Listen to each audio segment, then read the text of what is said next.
Quorum? We have quorum. All right. All right, it is 7 p.m. and Community Services Commission meeting is called to order. Good evening and welcome. For the audience here tonight, the City of Glendora utilizes a hybrid meeting format to allow for participation both in person and virtually. In consideration of others and business conducted tonight, please silence your phones and any electronic devices and refrain from speaking unless recognized. Again, this is a public meeting for the community of Glendora. We appreciate and respect your participation here this evening. Madam Clerk, will you conduct roll, please? Thank you. At this time, I would like to conduct an oral roll call and request that each member respond with present when their name is called. Commissioner Burrows absent, Commissioner Gerber's absent, Commissioner Louis Porcher, Present. Vice Chair Sally, Present. Chair Kayumjian. Present. Let the record show 3 members are present. Thank you. Right, and now for the Pledge of Allegiance, Commissioner Louis Porcher, will you lead us in the pledge, please? Right hand over your heart. Ready, begin. I pledge allegiance to the flag of the United States of America and to the republic for which it stands, one nation, under God, indivisible, with liberty and justice for all. Thank you. Reordering of and additions to the agenda. Does anyone wish to reorder or add to the agenda? No. All right. Moving on to public comment. Public comment period is open. Members of the public are invited to address the legislative body. Speakers are limited to 3 minutes, speaking once on both on and off agenda items. If you are in attendance, please fill out a speaker card and submit it to the recording admin before the close of public comment period. Once recognized, speakers should advance to the podium, state your name and the subject matter you wish to discuss. If you are participating via Zoom, select the raise hand icon in Zoom before the close of the public comment period. Once recognized, you will be unmuted, state your name and the subject matter you wish to discuss. Are there any members of the public that have here that have a comment this evening? We don't, and we have nobody on Zoom as well. Okay, thank you. All right, public comment period is closed. Commissioner statements and reports. Commissioner Louis Porcher, do you have a report? I don't have much of a report other than the upcoming cultural celebration is turning out wonderfully. I know that Andy has secured some amazing talent and food vendors have been sought after. So yeah, things are all looking up and up for that. That's May 18th. Great, thank you. Vice Chair Sally? Thank you. Yeah, the Sports Council did not have a regular meeting this past month. Instead, we had a special presentation by a group named Helinski's Hope. That is an organization that fights for the mental health and stability of student athletes. They came and gave us a presentation. I'd say there was approximately 40 to 50 coaches and parents there. And they just wanted to get their message out to us about how to look for warning signs, discussion about trying to remove the stigma of mental health itself. And I would say that it was a good presentation. A lot of, eyes were opened. It was equally informative and emotional.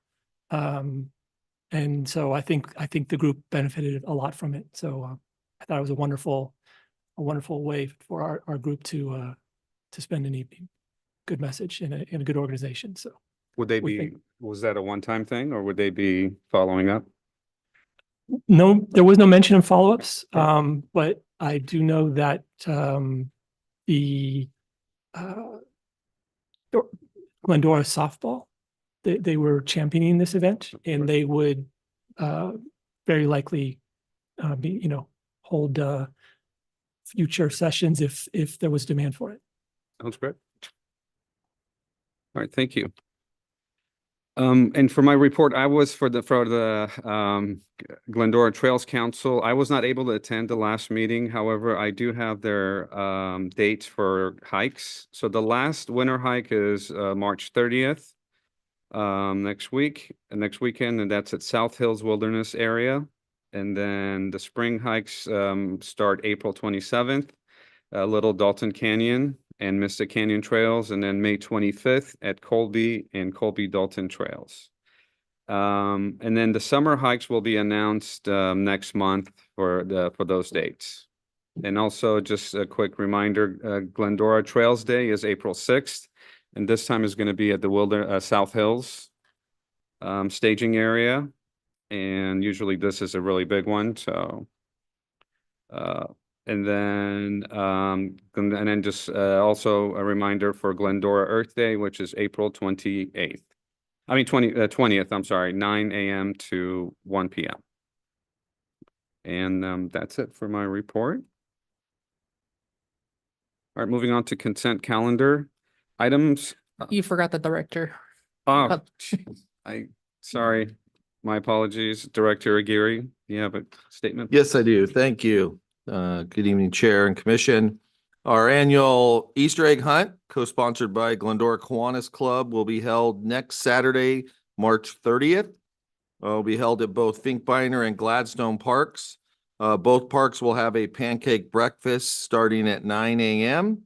and the hunt starts at 10 a.m. sharp. This year for Finkbeiner Park, we have a new location there at Finkbeiner Park. We'll be out on the softball fields for all 4 age groups due to our ongoing construction of the playground area. So we are out there walking it. The pancake breakfast, which is usually in the shade structure, will be now on the basketball courts. As you know, spring break is coming up, and our dirt camp will hold its spring break dirt camp April 1st through the 5th from 10 a.m. to 4. We are full at this time with 52 campers, so that filled up. And then our Earth Day Festival will be held Saturday, April 20th, both here in the City Hall parking lot right behind us and at Finkbeiner Park.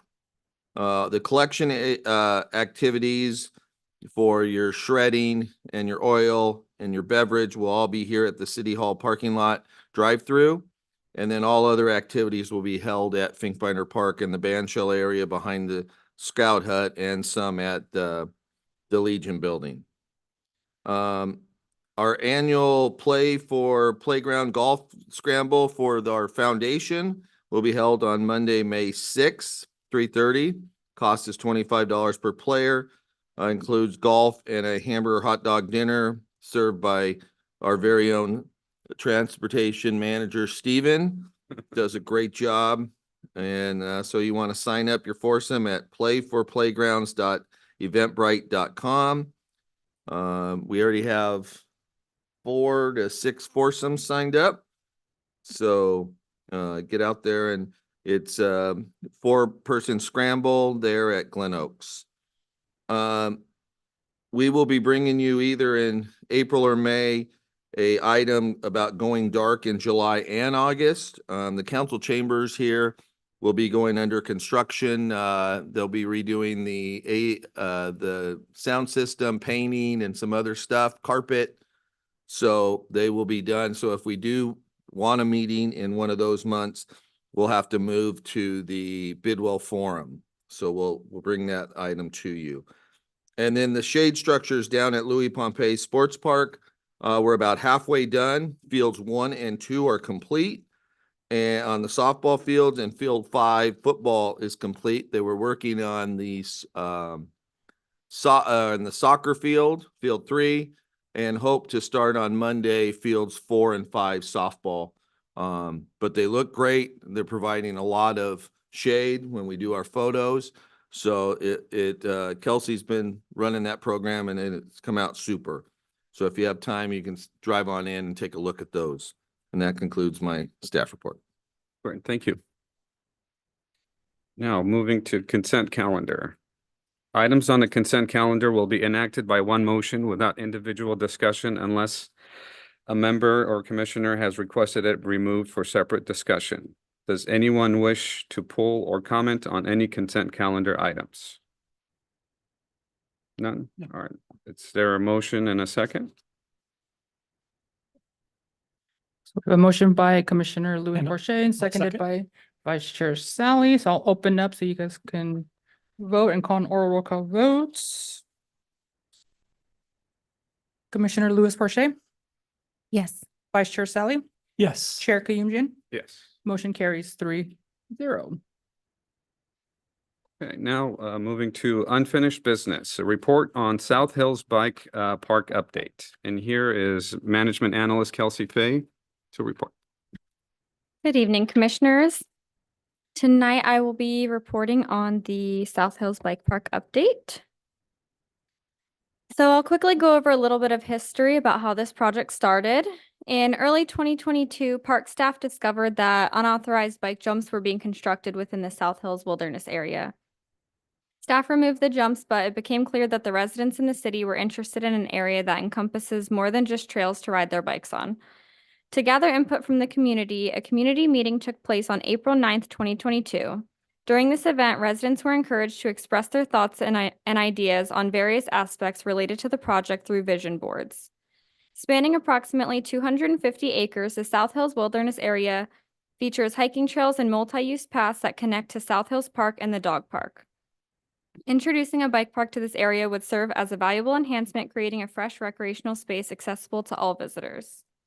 In late 2022, the city entered into a contract with Avid Trails to develop preliminary plans for a bike park. Representatives from Avid Trails conducted a thorough examination of the site to assess its existing conditions. This survey aimed to gather all essential information required to ensure the bike park's design is accurately and effectively planned. To gather community input, a survey was generated using SurveyMonkey and shared with the public through various channels, including social media, emails, and signage posted at the South Hills trailheads. A total of 344 individuals participated in the survey, with the majority of responses expressing positive feedback.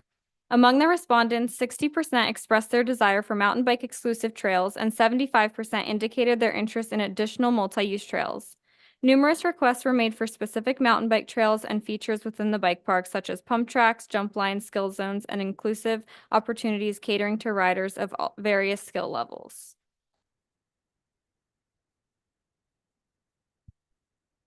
The Land and Water Conservation Fund is a competitive program that provides matching grants to state and local governments for the acquisition or development of public outdoor recreation features and areas. Funds allocated to California are administered by the Department of Parks and Recreation Office of Grants and Local Services. The available funding this grant cycle in California is approximately $35.6 million. Cities had the opportunity to request up to 50% of their project expenses.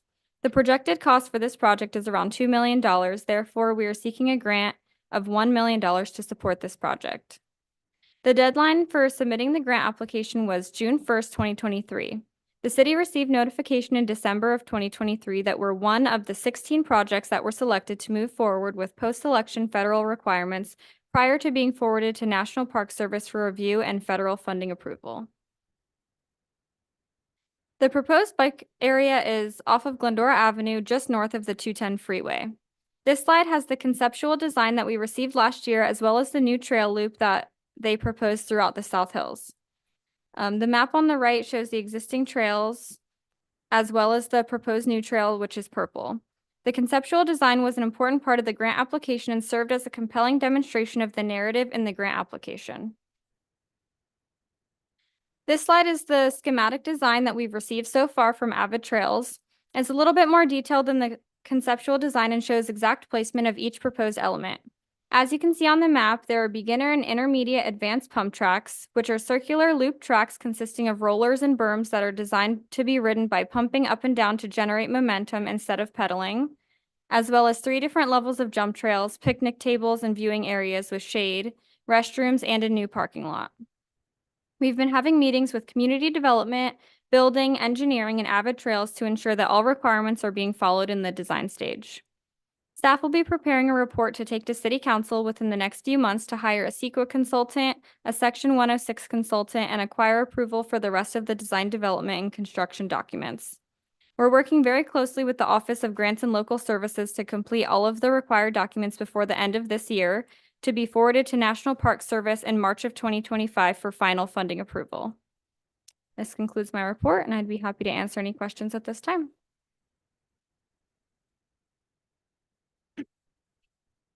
No, no questions, but I think it's wonderful. I'm really excited to see this come to fruition. And I just love the fact that it kind of started from a grassroots effort Mhm. in essence. So kudos to all those that are involved. Thank you. Is the CEQA consultant, decided yet, or is that? No, still not process? yet. No, we just, with the information from the schematic design, we'll be sending out something to all of our on-call CEQA consultants and then see who submits a proposal. So yeah, that's So that's in the process works. right now? Correct. Okay. That's it. Yep. All right. Thank you. Thank you Thank for the you. report. Thank you. All right. Is there a motion to accept the report?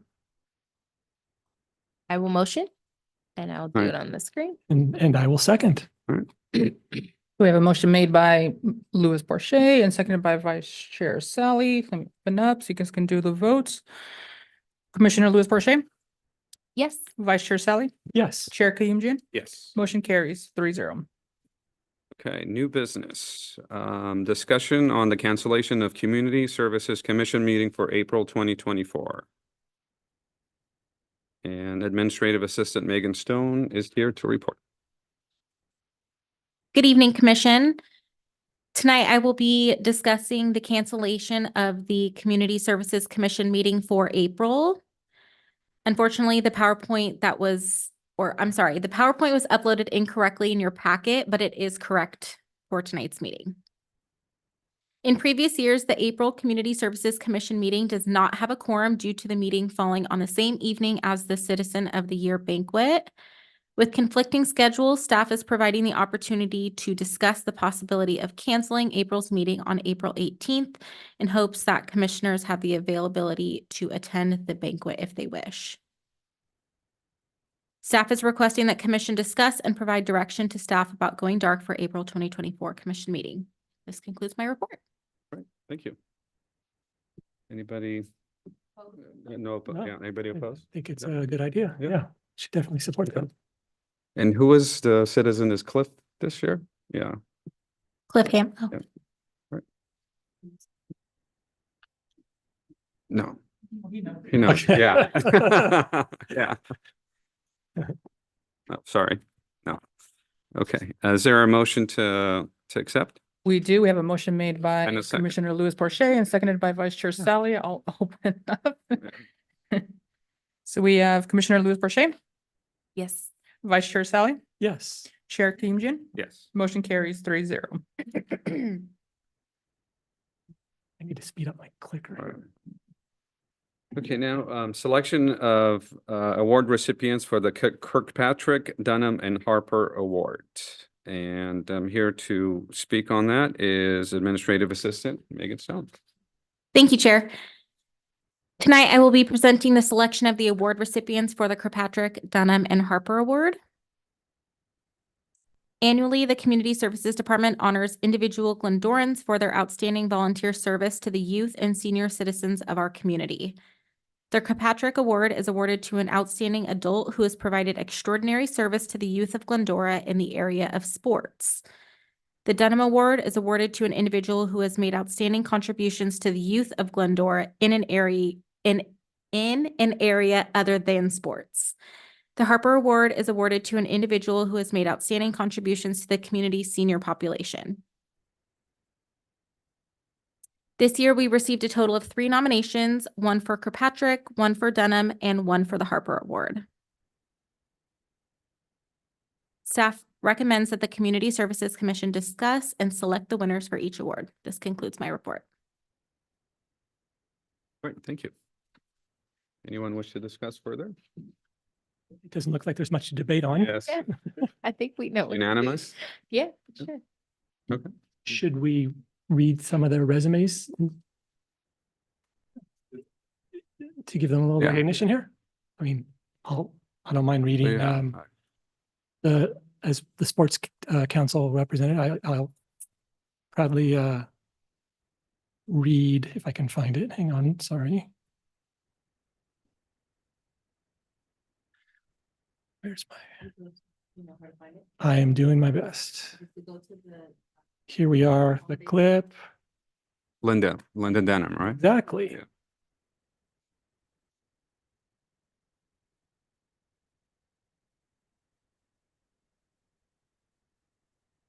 Yeah, the next. Here it is. Yeah. All right. Thank you for your patience, everyone.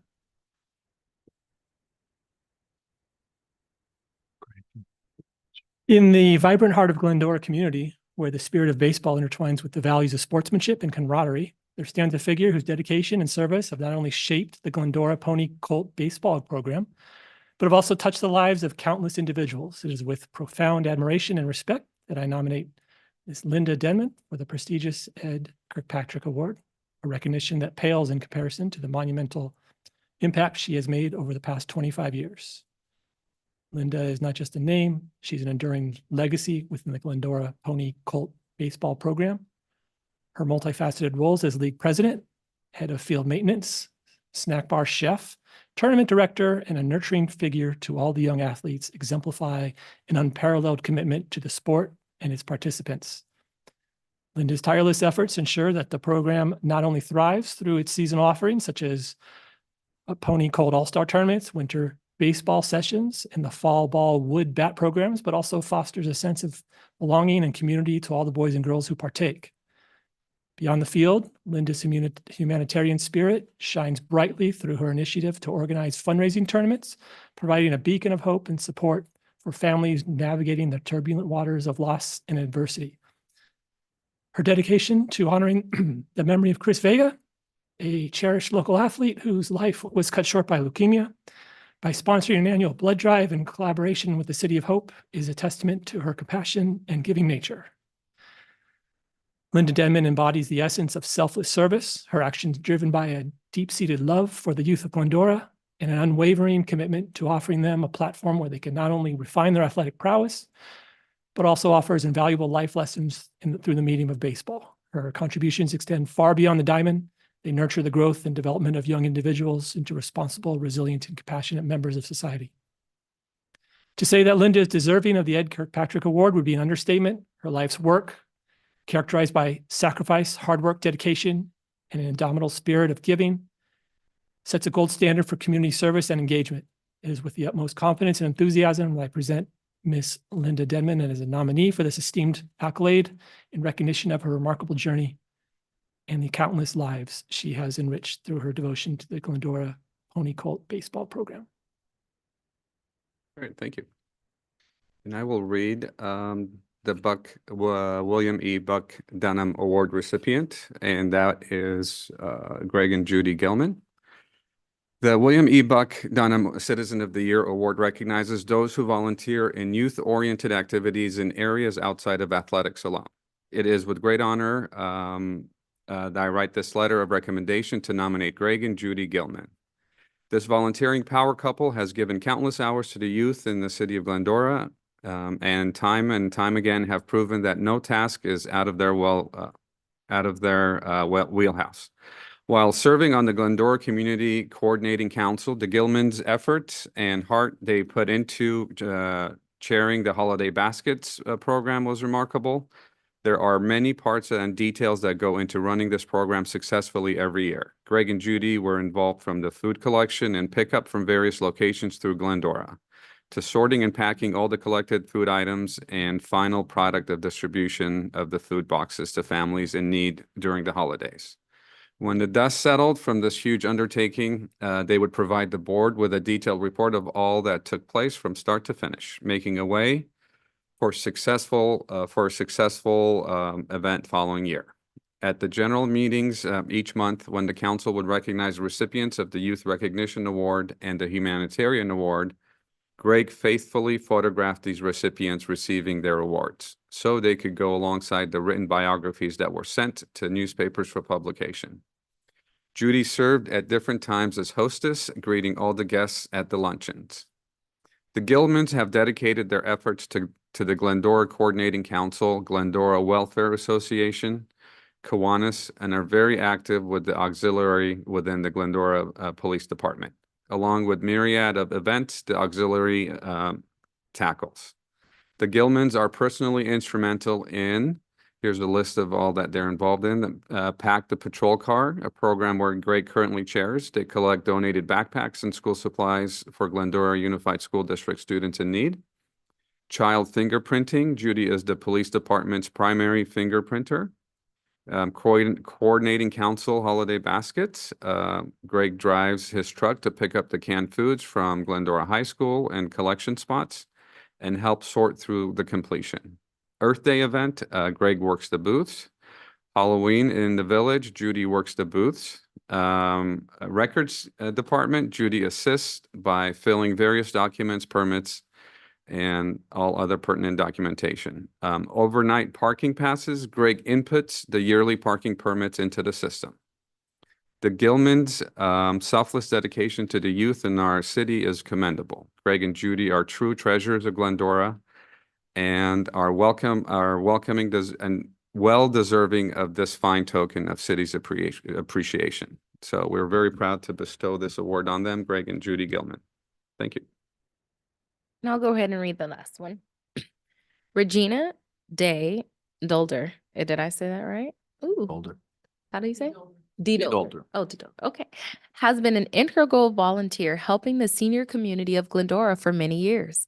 She's volunteered at the La Fetra Center for over 30 years, acting as a trip escort and taking care of the center's many plants. Regina can often be seen gardening at the La Fetra Center, and the variety of plants on the porch along the driveway of the historic building are kept in beautiful condition due to her care. As a trip escort, Regina has been all over Los Angeles, Orange, and San Bernardino counties with the seniors of Glendora on trips ranging from casinos and musical theater performances to food tours, cultural learning opportunities, botanical gardens, and more. She's also volunteered her time at one of the La Fetra Center's regular trip venues, the Almanzar Court in Alhambra. Regina donates her time helping the Colorful Songs Review put on exciting musical reviews with delicious lunches. These are very popular trips through the La Fetra Center.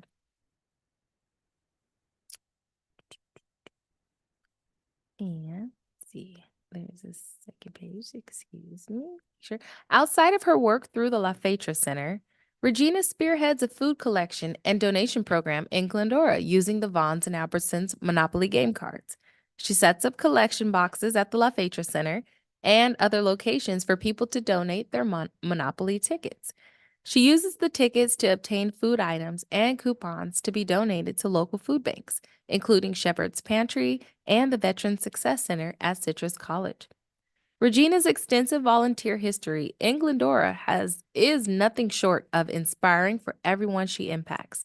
The city of Glendora is able to offer so many services because of her wonderful support. So much of what Regina does is in service to others, and we're proud to honor and to nominate her for the Ruth Harper Award for her outstanding contribution to the community's senior population. And that's on behalf of Carol Stellato and Debbie. All right. Great, that thank you. concludes it. Yeah. Okay, that was great. We are honored to bestow these awards. And is there a motion to do so? I motion. And a second? Yeah, I will second. Why don't I see it? Neither. You have to switch your display. There we go, the star. Thank you. All right, so I'll open up. We have a motion made by Commissioner Louis Porcher, seconded by Vice Chair Sally. Commissioner Louis Porcher, Yes. Vice Chair Sally, Yes. Chair Keegan, Yes. motion carries 3-0. Okay, Transportation Division, general update. And here to report is Management Analyst Vanessa Nalbandian. Hello? Hello. Okay, there's no remote here. Okay.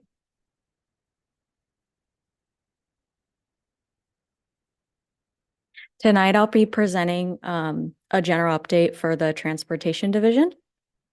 So just an overview of the various projects that we have going on. We have our crosswalk improvements near Washington Elementary School. We have our new pole installation at the bus plaza in the village, and we have our people movement update as well as our green power electric vehicle delivery. So our crosswalk improvements near Washington Elementary was a construction project actually completed last week. So there was new signing and striping installed as well as an enhanced crosswalk marking, as you can see in the photo. There was new signage, as well as in-roadway pavement flashers, a rapid flashing beacon, on each sidewalk and also in the middle of a new pedestrian refuge island that we installed there as well. And then as well as a sidewalk and pavement reconstruction. This was just an attempt and an opportunity to improve safety for the community and the school and everybody that attends there at Washington Elementary. And here's just another broader photo of the new enhanced crosswalk.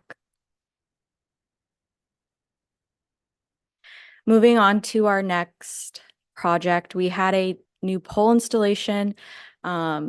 We just added existing poles to allow for adequate anchoring at the bus plaza. We had a few installed about last year to allow for a more fun recreational area.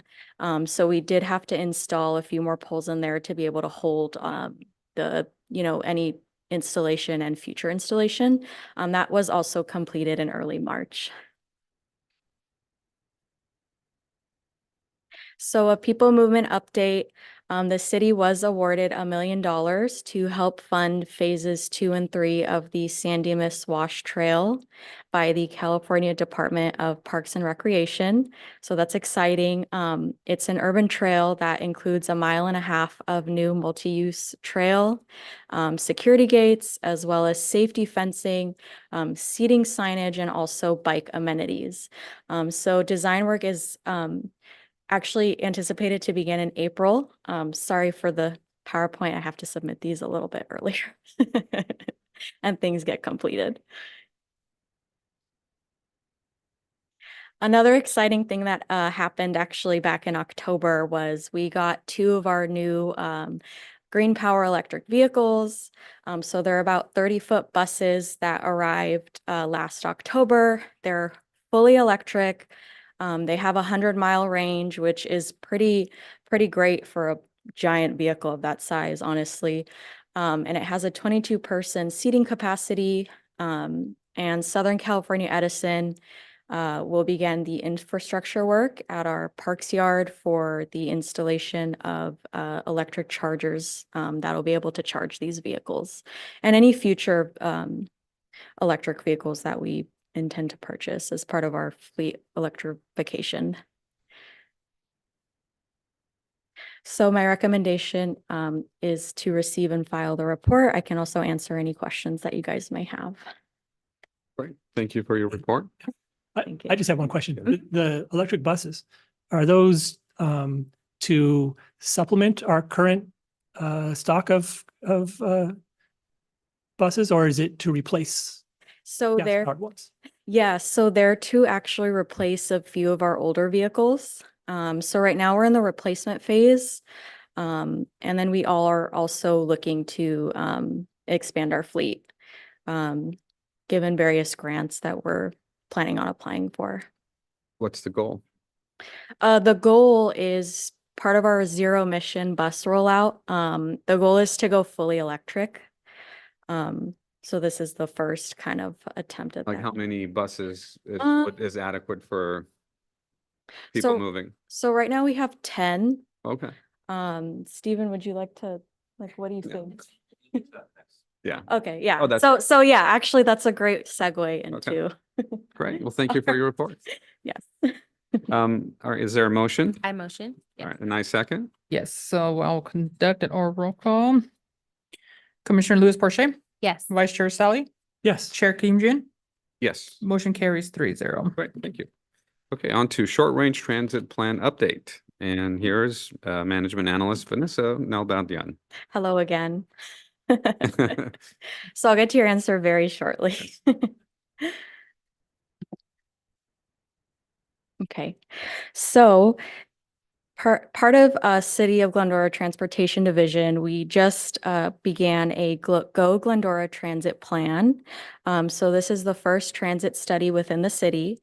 And this plan will provide future guidance for service improvements or any capital investments from recommendations with the firm we're working with and as well as community stakeholders. So I'll mostly be presenting on the existing conditions report. That's actually the first phase of this transit plan. And it pretty much just synthesizes service evaluation as well as market analysis, initial community feedback. And it also highlights the challenges and opportunities related to design and delivery of transit service. The last chapter does focus on community feedback and outreach. That's currently being completed, given that we did do a lot of outreach. So it's going to take a bit of time to complete. Key goals of the plan include meeting the needs of current and future riders, also redesigning routes to serve the future station, future Glendora station, and also increasing the viability and success of transit in Glendora. Sorry for the typo. I just wanted to include our current shuttle routes and hours of operations. We have a current Gold Line shuttle as well as a morning shuttle that we did pilot geared towards the students last August. We also have a few midday shuttles for the students for afternoon pickup from the schools and then drop off in various points of the city, as well as key locations like the teen center, the library, the downtown areas. So those are just the routes shown, and as well as our schedule of service is mostly geared towards students and commuters. So there'll be the morning and afternoon times, as well as the dismissal times for the students during the day. So I do want to highlight some key strengths. We have our Dial-A-Ride service, which is a curb-to-curb service for seniors and persons with disability. So that's our, on-demand service within 24 hours. And it's really just a vital service for the people that use it. It has recovered very well post-pandemic, and it really is a lifeline for those that make those essential trips like medical, groceries, for the people that otherwise don't have transportation within the city. So they're able to rely on us to get them to their destination. And then the second part of transit is our fixed route shuttles. So like I mentioned before, they do primarily serve students and Metro A-Line commuters. And, the Gold Line North and South routes do have frequent service, which run every 20 to 30 minutes. And typically the goal with fixed route is you want to keep it running every 30 minutes. 60 minutes is a bit too long. So we're great on that. And then the midday shuttles do serve mostly the middle and high school students. So we're able to get them home, or, the teen center. A lot of students love to go there after school. So another map I wanted to show, community destinations are well served by shuttles. Just to point out a few, we also APU Citrus College, the future Glendora station, most of the high schools, many of the markets are places that we do serve, as well as the Fatra Center, the Teen Center, local community locations, the library, our transportation center, and the village. Like I mentioned before, I did want to mention or show a photo of the map that shows that we do well serve the schools within the community. We do even go all the way to Royal Oak Middle School, so we're also able to serve them as well. A few of the key challenges too that are worth mentioning. Fixed route shuttle post-pandemic has struggled to recover. Honestly, that really can have to do with, people starting to telework, people are working from home more. There's also gaps in the fixed route shuttle service throughout the day. So there's no weekend service, there's no midday service. And then comparatively, transit demand is lower than neighboring cities.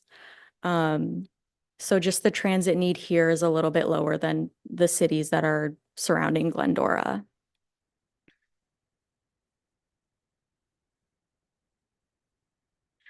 Which takes us into our key opportunities. So the future Gold Line or Glendora station has potential to grow that transit ridership. The A-Line extension will improve regional connectivity to residents and employees of Glendora, and it can also expand utility of Glendora Transit, and which that can also increase ridership.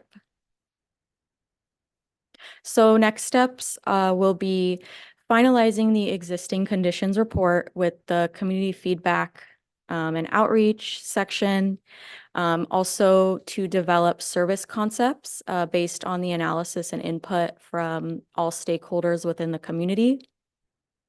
As well as once we develop those concepts, we're going to take them back to the community and obtain feedback on those recommendations. And then we'll finally finalize the recommendations and adopt a final report sometime in the fall.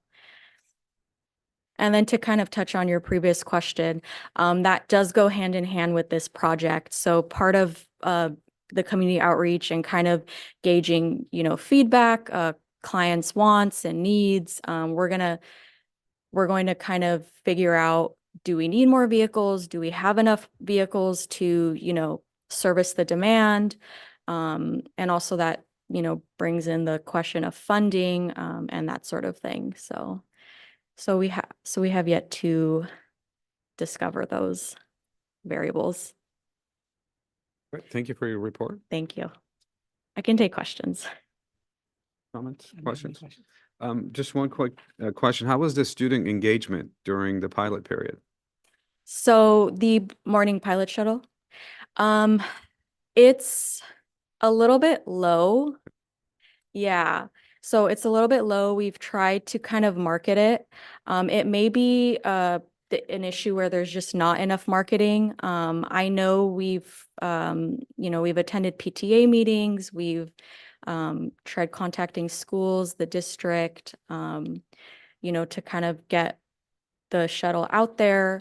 And that's still an ongoing thing. Like we still will periodically go to the schools, physically hand them flyers. I know a lot of parents have expressed they do read like the full email blast from the school, or they like to see physical paper flyers.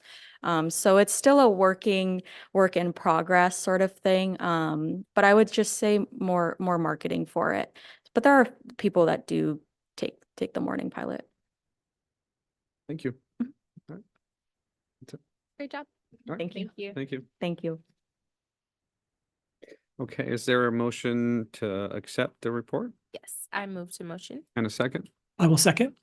Perfect. So I will conduct an oral roll call vote. Commissioner Louis Porcher, Yes. Vice Chair Sally, Yes. Chair Keegan, Yes. motion carries 3-0. All right, this takes us to closing comments. Commissioner Louis Porcher, any closing comments? No comments at this time. Vice Chair Sally? Just thank you to everyone that presented again. I really like some of these projects that are in motion here, and I really like the way that things are shaping for the future. So, Great. Yes, well done. Thank you. All right, well, thank you for all the reports, and just wish everybody a new great Easter month and happy as fun and safe spring break, and see you all following month. And then Director Aguirre. any Yeah, closing I comments? just want to extend an invitation to all our commissioners to come on out for Easter. We will be out there at both those sites.